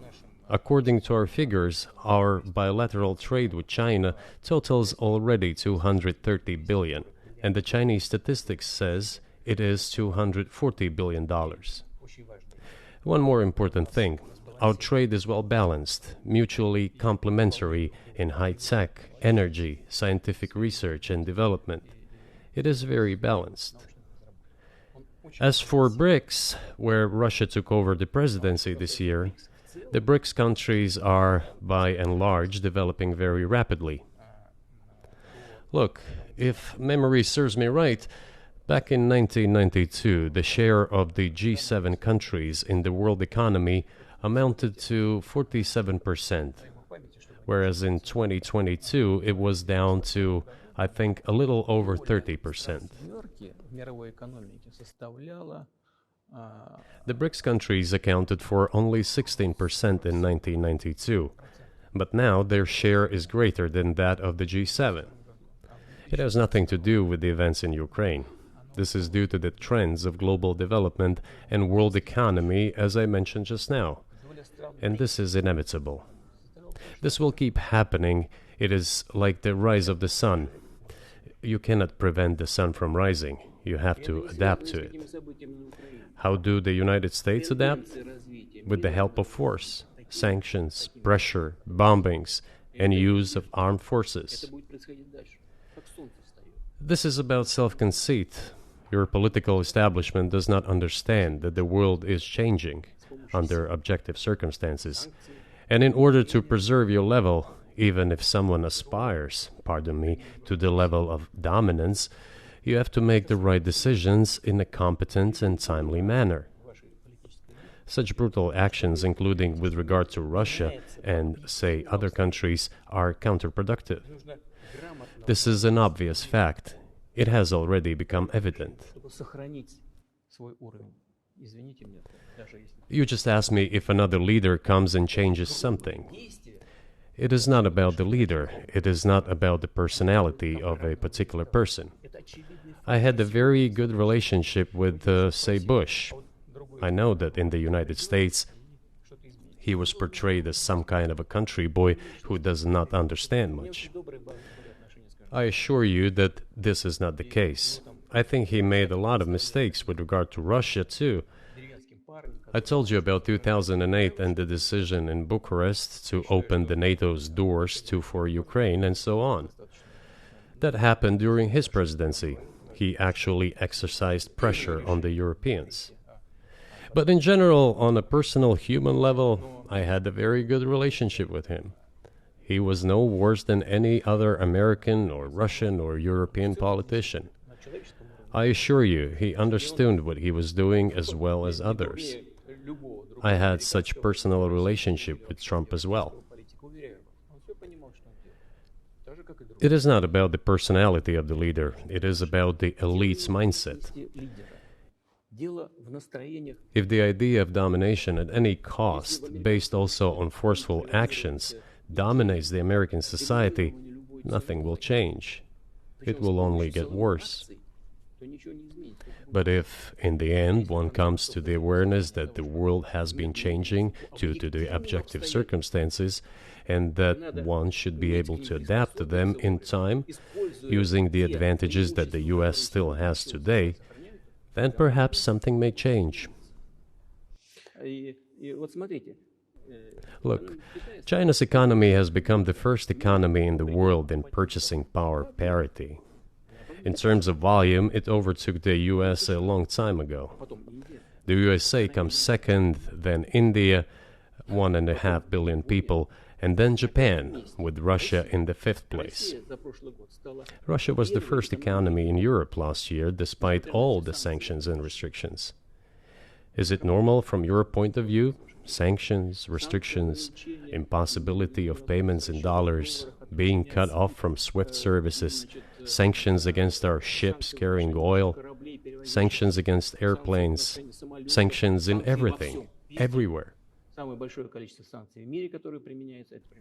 The largest number of sanctions in the world which are applied against Russia. And we have become Europe's first economy during this time. The tools that US uses don't work. Well, one has to think about what to do. If this realization comes to the ruling elites, then yes, then the first person of the state will act in anticipation of what the voters and the people who make decisions at various levels expect from this person. Then maybe something will change. But you're describing two different systems. You say the leader acts in the interest of the voters, but you also say these decisions are not made by the leader, they're made by the ruling classes. You've run this country for so long, you've known all these American presidents. What are those power centers in the United States, do you think? Like, who actually makes the decisions?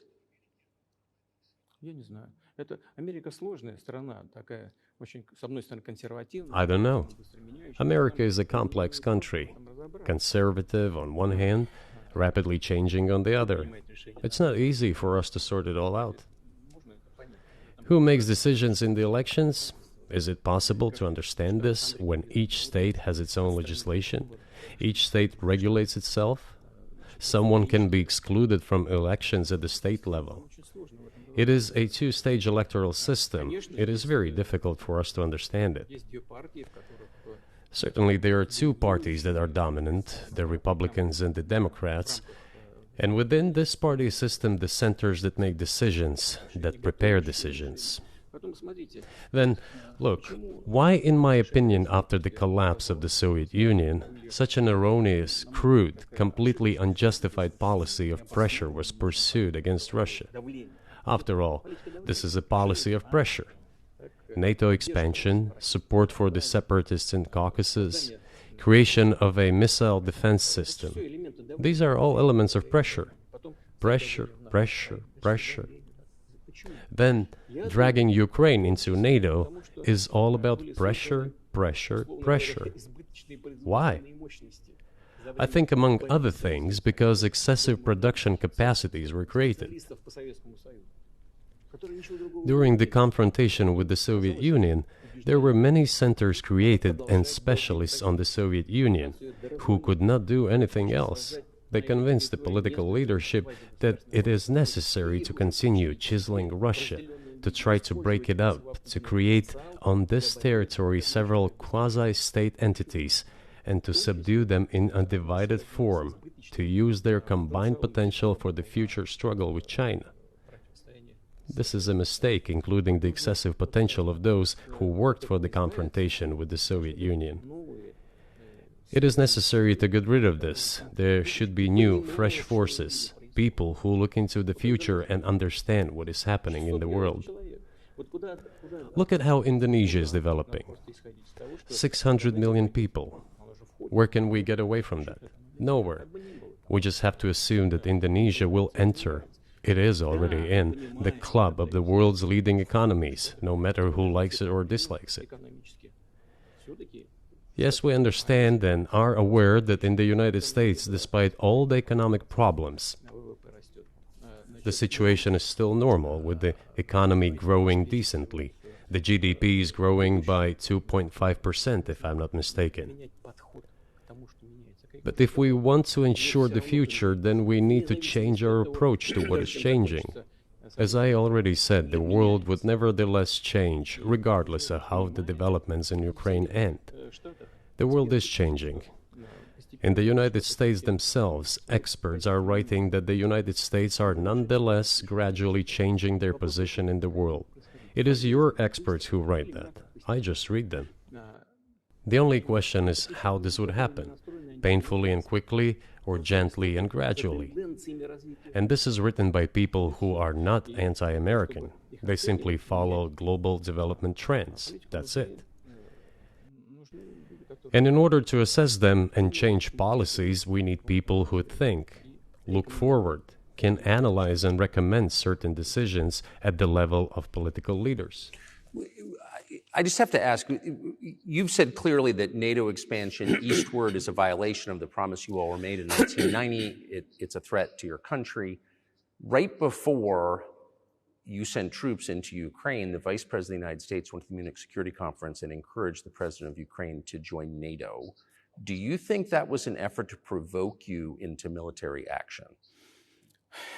Мы просто, я еще раз повторяю, мы многократно предлагали... I repeat once again, we have repeatedly proposed to seek a solution to the problems that arose in Ukraine after 2014 coup d'etat through peaceful means. But no one listened to us.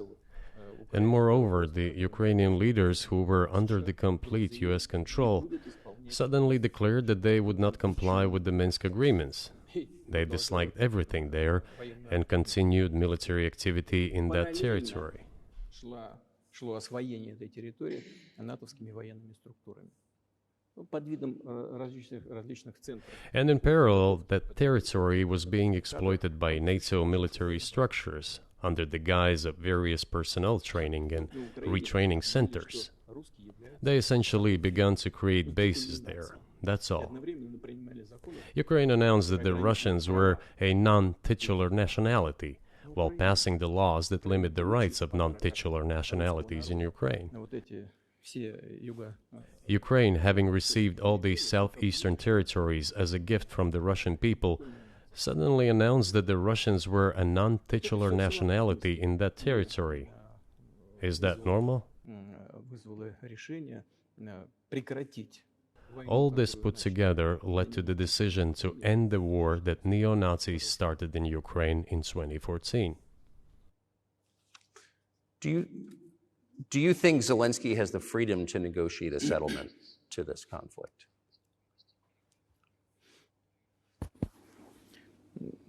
I don't know the details. Of course, it's difficult for me to judge. But I believe he has, in any case, he used to have. His father fought against the fascists, Nazis, during World War II. I once talked to him about this. I said, Volodya, what are you doing? Why are you supporting neo-Nazis in Ukraine today, while your father fought against fascism? He was a front-line soldier. I will not tell you what he answered. This is a separate topic, and I think it's incorrect for me to do so. But as to the freedom of choice, why not? He came to power on the expectations of Ukrainian people that he would lead Ukraine to peace. He talked about this. It was thanks to this that he won the elections overwhelmingly. But then, when he came to power, in my opinion, he realized two things.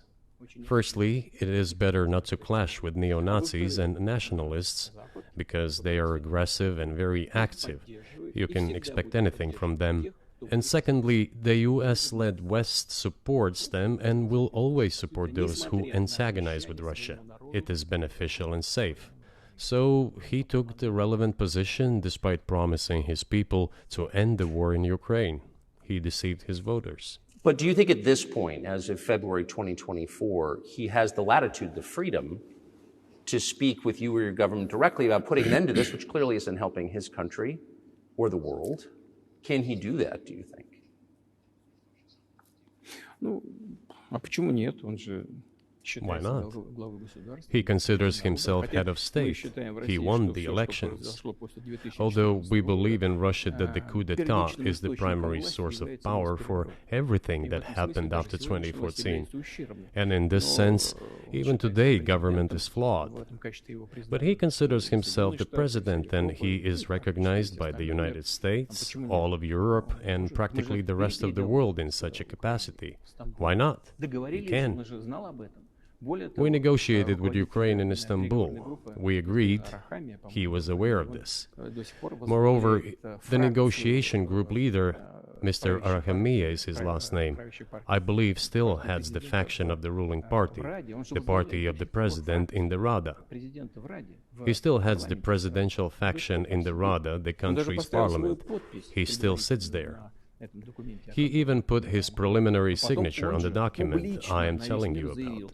But then he publicly stated to the whole world, we were ready to sign this document, but Mr. Johnson, then the Prime Minister of Great Britain, came and dissuaded us from doing this, saying it was better to fight Russia.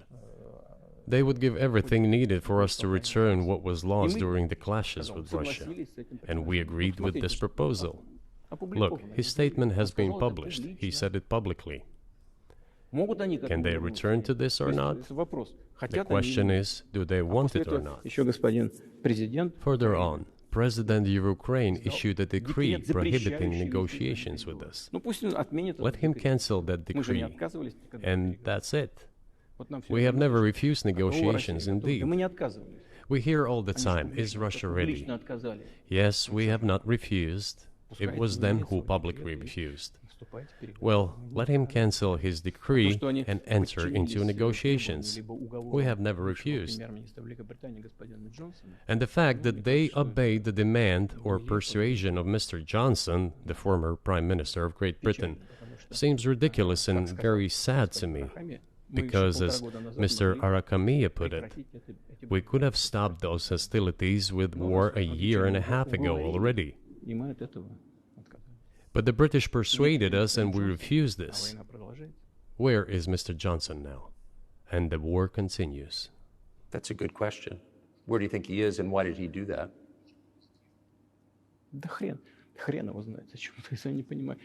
Hell knows. I don't understand it myself.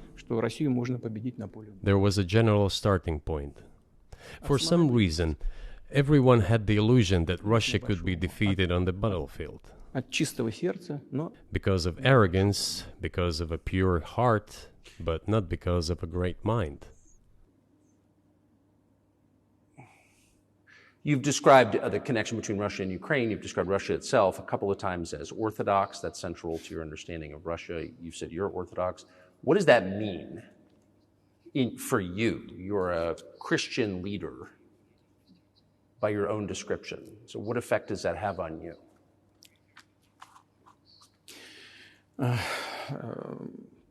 You know, as I already mentioned, in 988, Prince Vladimir himself was baptized following the example of his grandmother, Princess Olga. And then he baptized his squad. And then, gradually, over the course of several years, he baptized all the Rus. It was a lengthy process, from pagans to Christians. It took many years. But in the end, this orthodoxy, Eastern Christianity, deeply rooted itself in the consciousness of the Russian people. When Russia expanded and absorbed other nations who profess Islam, Buddhism, and Judaism, Russia has always been very loyal to those people who profess other religions. This is her strength. This is absolutely clear.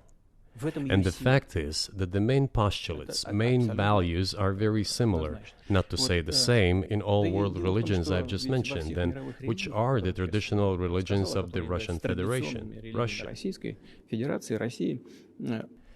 By the way, Russian authorities were always very careful about the culture and religion of those people who came into the Russian Empire. This, in my opinion, forms the basis of both security and stability of the Russian statehood. All the peoples inhabiting Russia basically consider it their motherhood. If, say, people move over to you or to Europe from Latin America, an even clearer and more understandable example, people come, but yet they have come to you or to European countries from their historical homeland. And people who profess different religions in Russia consider Russia their motherland. They have no other motherland. We are together. This is one big family, and our traditional values are very similar. I've just mentioned one big family, but everyone has his, her own family. And this is the basis of our society. And if we say that the motherland and the family are specifically connected with each other, it is indeed the case, since it is impossible to ensure a normal future for our children and our families unless we ensure a normal, sustainable future for the entire country, for the motherland. That is why patriotic sentiment is so strong in Russia. But can I say that the one way in which the religions are different is that Christianity is specifically a nonviolent religion. Jesus says, turn the other cheek, don't kill. How can a leader who has to kill, of any country, how can a leader be a Christian? How do you reconcile that to yourself?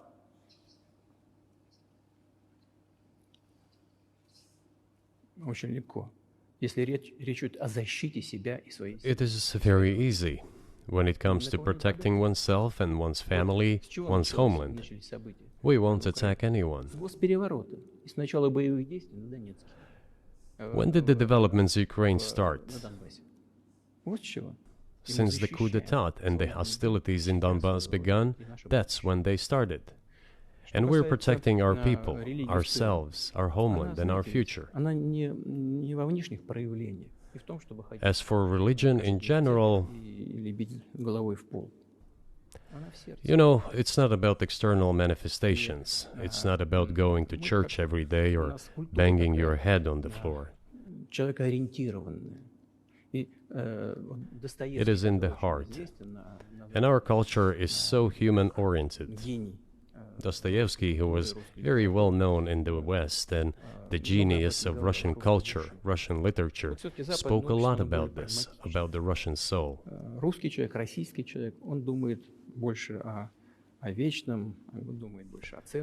After all, Western society is more pragmatic. Russian people think more about the eternal, about moral values. I don't know, maybe you won't agree with me, but Western culture is more pragmatic after all.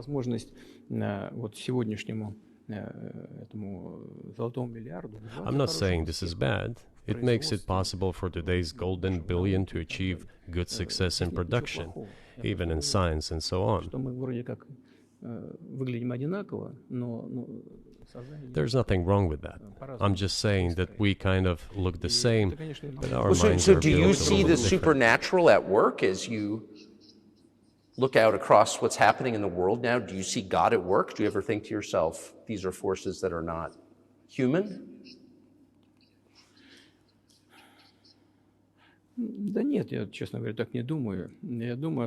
No, to be honest, I don't think so. My opinion is that the development of the world community is in accordance with the inherent laws, and those laws are what they are. It's always been this way in the history of mankind. Some nations and countries rose, became stronger and more numerous, and then left the international stage, losing the status they had accustomed to. There's probably no need for me to give examples, but we could start with the Genghis Khan and horde conquerors, the Golden Horde, and then end with the Roman Empire. It seems that there has never been anything like the Roman Empire in the history of mankind. Nevertheless, the potential of the barbarians gradually grew, as did their population. In general, the barbarians were getting stronger and began to develop economically, as we would say today. This eventually led to the collapse of the Roman Empire and the regime imposed by the Romans. Этот процесс However, it took 5 centuries for the Roman Empire to fall apart. в сегодняшней ситуации The difference with what is happening now процессы изменений is that all the processes of change are happening at a much faster pace than in Roman times. So when does the AI empire start, do you think?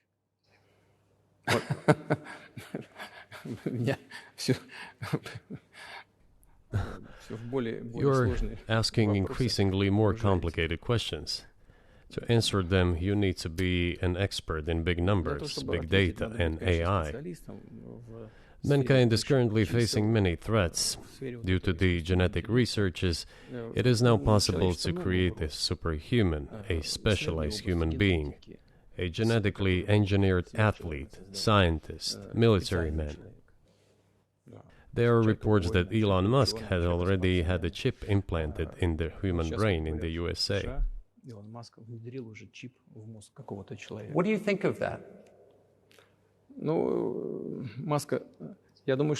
Well, I think there's no stopping Elon Musk. He will do as he sees fit. Nevertheless, you need to find some common ground with him, search for ways to persuade him. I think he's a smart person, I truly believe he is. So you need to reach an agreement with him because this process needs to be formalized and subjected to certain rules.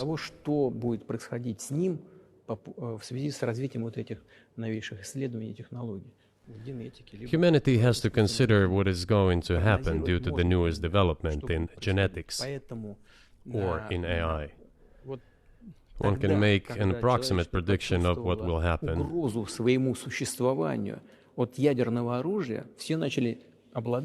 Once mankind felt an existential threat coming from nuclear weapons, all nuclear nations began to come to terms with one another since they realized the negligent use of nuclear weaponry could drive humanity to extinction.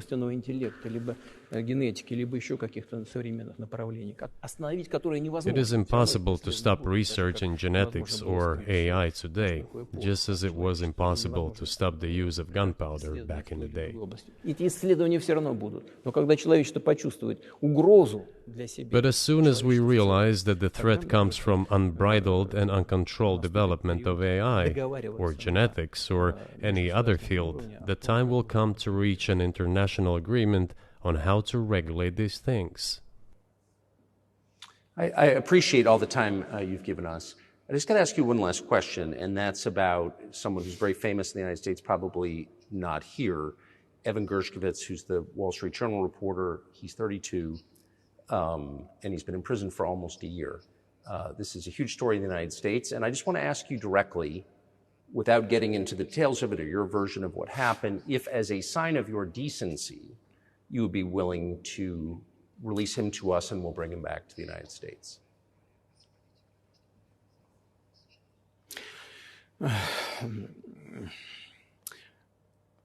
Мы столько сделали жестов доброй воли, что, мне кажется, мы исчерпали все лимиты. We have done so many gestures of goodwill out of decency that I think we have run out of them. Ни разу не ответил. We have never seen anyone reciprocate to us in a similar manner. However, in theory, we can say that we do not rule out that we can do that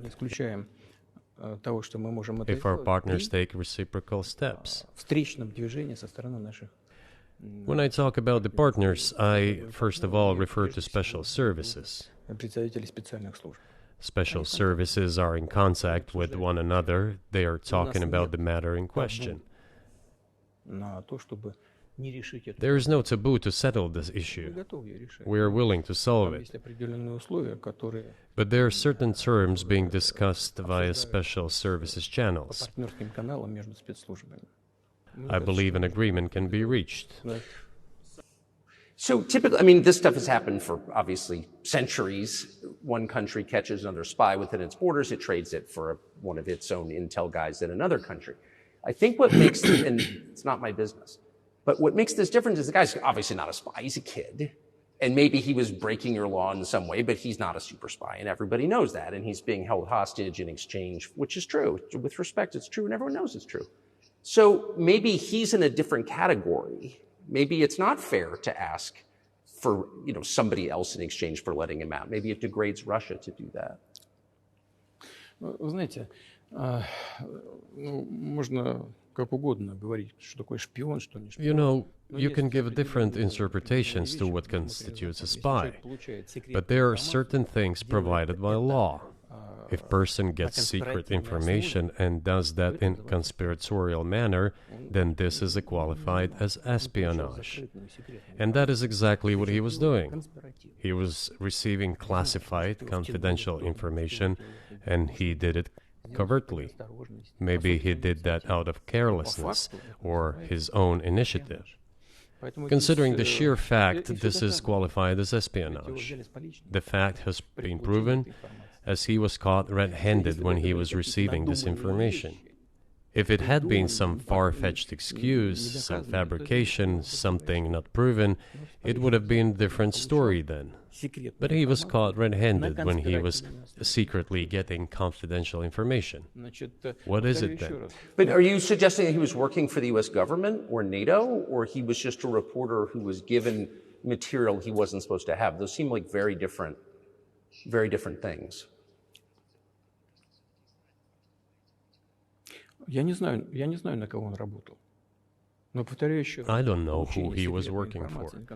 But I would like to reiterate that getting classified information in secret is called espionage, and he was working for the U.S. Special Services, some other agencies.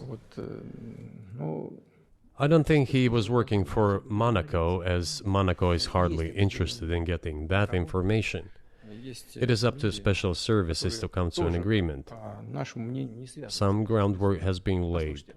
There are people who, in our view, are not connected with special services. Let me tell you a story about a person serving a sentence in an allied country of the U.S. That person, due to patriotic sentiments, eliminated a bandit in one of the European capitals. During the events in the Caucasus, do you know what he was doing? I don't want to say that, but I will do it anyway. He was laying our soldiers, taken prisoner, on the road and then drove his car over their heads. What kind of person is that? Can he even be called human? But there was a patriot who eliminated him in one of the European capitals. Whether he did it of his own volition or not, that is a different question. Yeah, but Evan Gershkovich didn't do that. I mean, that's a completely different... I mean, this is a 32-year-old newspaper reporter. He committed something different. He's not just a journalist. I reiterate, he's a journalist who was secretly getting confidential information. Yes, it is different, but still, I'm talking about other people who are essentially controlled by the U.S. authorities, wherever they are serving a sentence. There is an ongoing dialogue between the special services. This has to be resolved in a calm, responsible, and professional manner. They are keeping in touch, so let them do their work.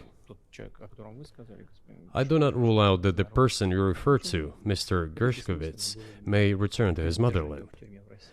By the end of the day, it does not make any sense to keep him in prison in Russia. We want the U.S. Special Services to think about how they can contribute to achieving the goals our special services are pursuing. We are ready to talk. Moreover, the talks are underway. And there have been many successful examples of these talks crowned with success.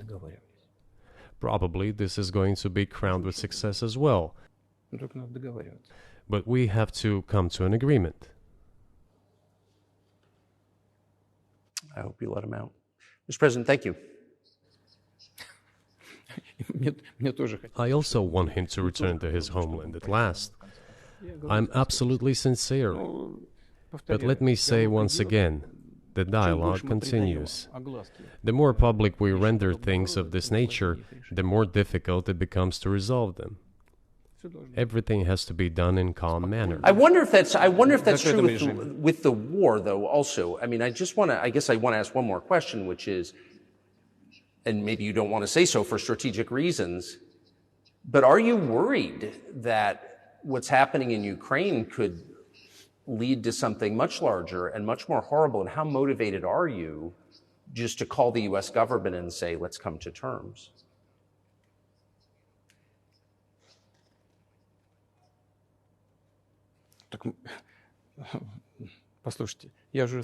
I already said that we did not refuse to talk. We are willing to negotiate. It is the Western side, and Ukraine is obviously a satellite state of the U.S. It is evident. I do not want you to take it as if I'm looking for a strong word or an insult, but we both understand what is happening. The financial support, $72 billion was provided. Germany ranks second, then other European countries come. Dozens of billions of US dollars are going to Ukraine. There's a huge influx of weapons. In this case, you should tell the current Ukrainian leadership to stop and come to negotiating table, rescind this absurd decree. We did not refuse. Sure, but you already said it. I didn't think you meant it as an insult because you already said correctly, it's been reported that Ukraine was prevented from negotiating a peace settlement by the former British Prime Minister acting on behalf of the Biden administration. So of course they're a satellite. Big countries control small countries. That's not new. And that's why I asked about dealing directly with the Biden administration, which is making these decisions, not President Zelensky of Ukraine. Если администрация Зеленского на Украине отказалась от переговоров, well, if the Zelensky administration in Ukraine refused to negotiate, I assume they did it under the instruction from Washington. If Washington believes it to be the wrong decision, let it abandon it.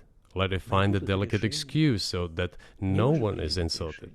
Let it come up with a way out. It was not us who made this decision, it was them. So let them go back on it. That is it. However, they made the wrong decision, and now we have to look for a way out of this situation to correct their mistakes. They did it, so let them correct it themselves.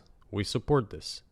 So I just want to make sure I'm not misunderstanding what you're saying. I don't think that I am. I think you're saying you want a negotiated settlement to what's happening in Ukraine.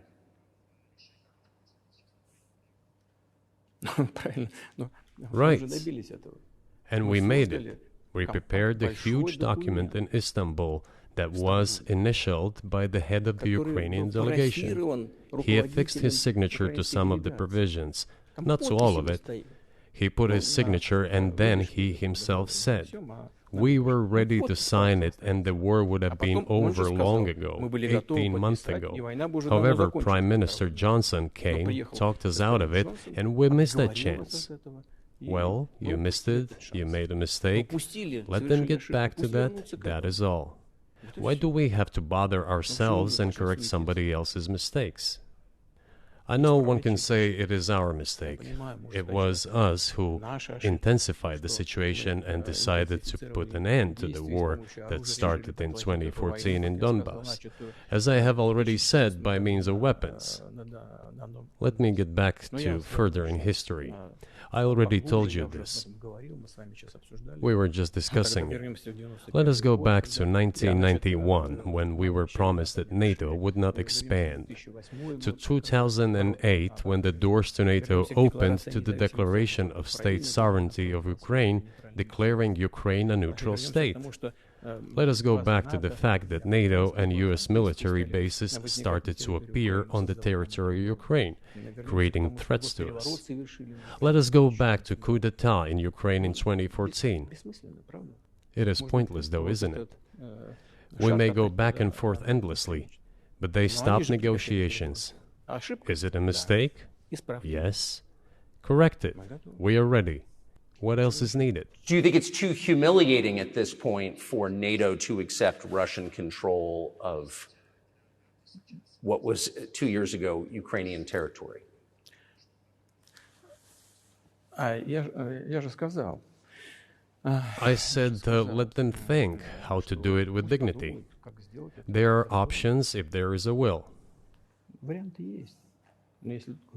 Up until now, there has been the uproar and screaming about inflicting a strategic defeat on Russia on the battlefield.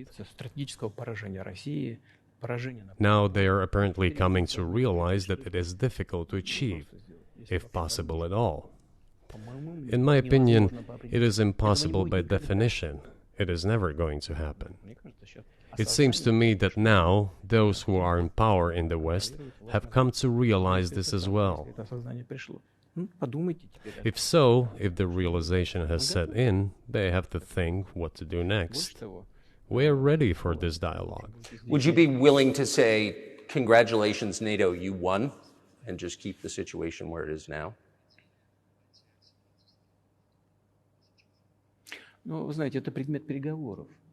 You know, it is a subject matter for the negotiations. No one is willing to conduct, or, to put it more accurately, they are willing, but do not know how to do it. I know they want to. It is not just I see it, but I know they do want it. But they are struggling to understand how to do it. They have driven the situation to the point where we are at. It is not us who have done that. It is our partners, opponents who have done that. Well, now let them think how to reverse the situation. We're not against it. It would be funny if it were not so sad. This endless mobilization in Ukraine, the hysteria, the domestic problems, sooner or later it will result in agreement. You know, this probably sounds strange given the current situation. But the relations between the two peoples will be rebuilt anyway.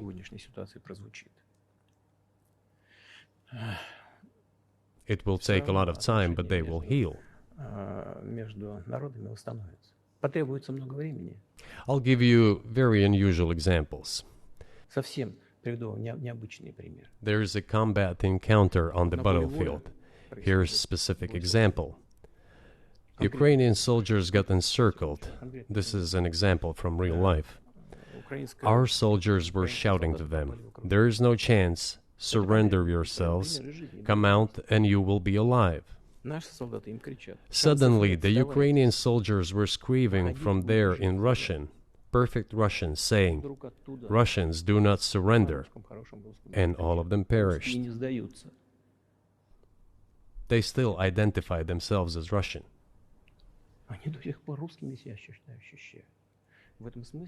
What is happening is, to a certain extent, an element of a civil war. Everyone in the West thinks that the Russian people have been split by hostilities forever. No, they will be reunited. The unity is still there. Why are the Ukrainian authorities dismantling the Ukrainian Orthodox Church? Because it brings together not only the territory, it brings together our souls. No one will be able to separate the soul.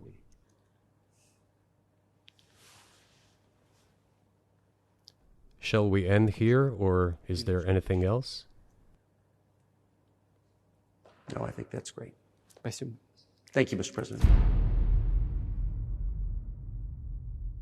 Free speech is bigger than any one person or any one organization. Societies are defined by what they will not permit. What we're watching is the total inversion of virtue.